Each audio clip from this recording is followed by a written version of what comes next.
Slušajte dobro. Ovo što sledi, ovo nisu priče za laku noć. Ovo su upozorenja. I ako vas put ikada nanese u duboke šume i zabačena sela Maramureša, ovo znanje bi moglo biti jedino što stoji između vas i tame.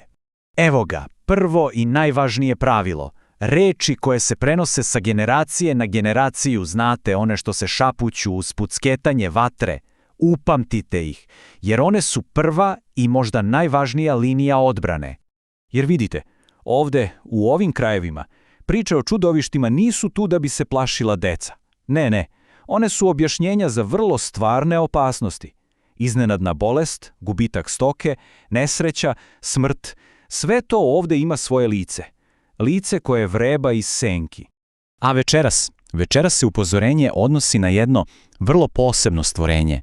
Ono čije zavijanje ledi krv u žilama i zaustavlja srce. Ime mu je Prikolič. I da raščistimo odmah, Prikolič nije običan vuk, daleko od toga. To je nemrtva duša, duša zarobljena u telu zveri, koja se diže iz sopstvenog groba. Ne da bi našla mir, već da bi nastavila da seje nasilje i smrt.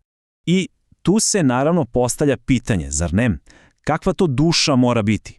Šta čovjek mora da uradi za života da bi zaslužio takvu užasnu, nemirnu sudbinu da se vrati kao ovakva zver? Pa predanja su tu vrlo jasna. Ne postaje svako Prikolič. Ta sudbina je, kažu, rezervisana samo za najgore, za nasilne, za zle, za one čiji su gresi bili toliko teški da im se nije moglo oprostiti, za one koji su živeli i umrli sa mržnjom u srcu. A kad se vrati, njegova priroda je čista, sirova brutalnost. I ne lovi sam, ne, on se pridružuje čoporima vukova, ali za razliku od pravih zveri, njega ne pokreće samo glad, njega pokreće nezasitna, beskrajna žeđ za krvlju, za samom životnom energijom. Ali i oprez. Mnogi koji dođu sa strane prave istu grešku. Misle da su sva naša noćna stvorenja ista. Mešaju Prikoliča sa daleko poznatijim Strigojem. A to je opasna greška. Greška koja može da košta živote. Ajde da ovo razjasnimo. Prikolič je uvek zver, vuk ili pas. On je otelotvorenje životinskog besa i napada otvoreno, u čoporu, da ubije. Strigo je, sa druge strane, nešto sasvim drugo. On ustaje u ljudskom obličju, on je tiši, progoni prvo sopstvenu porodicu, crpi životnu snagu, donosi bolest. Jedan je urlajuća oluja, drugi je tiha kuga. Dobro, sad kad znamo šta nas vreba u mraku, moramo da naučimo i kako da se odbranimo. Jer znanje jeste moć, ali zaštita je opstanak. Ovo su pravila koja su se dokazivala vekovima. Postoje 3 stuba zaštite. Jednostavna su, ali moćna. Prvo, gvožđe. To stvorenje ne podnosi hladan dodir gvožđa, beži od njega. Drugo, sveti simboli. Krst, nošen sa verom, štit je koji njegovo zlo ne može da probije. I treće, ali ne i najmanje važno, stare molitve. Svete reči, izgovorene iz srca, one imaju snagu da oteraju i najgušću tamu. I nemojte slučajno da ovo odbacite kao puke babske priče.